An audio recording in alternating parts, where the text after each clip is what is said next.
मोदी सरकार के कार्यकाल में शुरू की गई बैंकिंग स्कीम का जादू अब साफ नजर आने लगा है।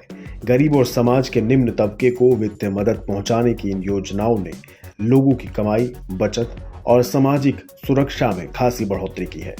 इन योजनाओं में पीएम जनधन, पीएम स्वनिधि, मुद्रा, emergency credit line guarantee scheme जैसी योजनाएं शामिल है। एसबीआई की विशेष रिपोर्ट में दावा किया गया है कि इन स्कीमों ने देश की बड़ी आबादी को आर्थिक तौर पर स्वावलंबी बनाने में मदद की है। इसके अलावा इन योजनाओं ने अर्थव्यवस्था को भी औपचारिक बनाने में भी बड़ा रोल निभाया है। रिपोर्ट के मुताबिक इन योजनाओं के तहत बैंकिंग सिस्टम से पहली बार जोड़े गए लोगों की देश में वितरित कुल कर्ज में 8% हिस्सेदारी है, जबकि बैंकिंग डिपॉजिट में इनका योगदान 4% का है। रिपोर्ट में भरोसा जताया गया है कि सामाजिक आर्थिक दृष्टिकोण से सबसे पिछड़े वर्ग में एक क्रांति सी चल रही है, जो बैंकिंग सेक्टर में लंबे समय तक क्रेडिट ग्रोथ की वजह बने रहेंगे।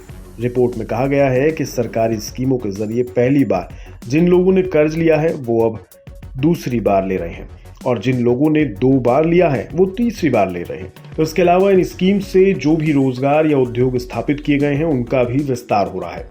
इसमें शहरों में रेहड़ी पटरी लगाने वालों के लिए शुरू की गई PM street vendor Atmanirbhar Nidhi की मिसाल दी गई है, जिसके तहत 10,000 रुपए से पहले लिए गए कर्ज को चुकाकर दूसरी बार 20,000 रुपए कर्ज लेने वालों का अनुपात 68% है। वहीं 20,000 रुपए की दूसरी कर्ज की रकम को चुकाकर तीसरी बार 50,000 रुपए कर्ज लेने वालों का अनुपात 75% है।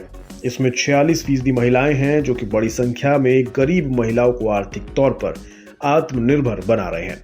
इस योजना के जरिए कर्ज का भुगतान करने वालों को 7% ब्याज सब्सिडी दी जाती है। इसके तहत दिसंबर 2023 तक 63 लाख स्ट्रीट वेंडर्स को कर्ज देना है, जिसमें अभी तक 84% को लोन दिया भी जा चुका है। रिपोर्ट में कहा गया है कि देश के हर वयस्क नागरिक का बैंक खाता खोलने की सरकारी योजना पीएम जनधन योजना का स्वरोजगार के लिए इस्तेमाल करने की पहली स्कीम स्वनिधि थी। इसकी सफलता को देखते हुए इससे कुछ सीख लेने की जरूरत है और सरकार को अब इन खाताधारकों को बेहतर तौर पर प्रशिक्षित करने और कारोबार विस्तार के लिए स्कीम की शुरुआत की जानी चाहिए।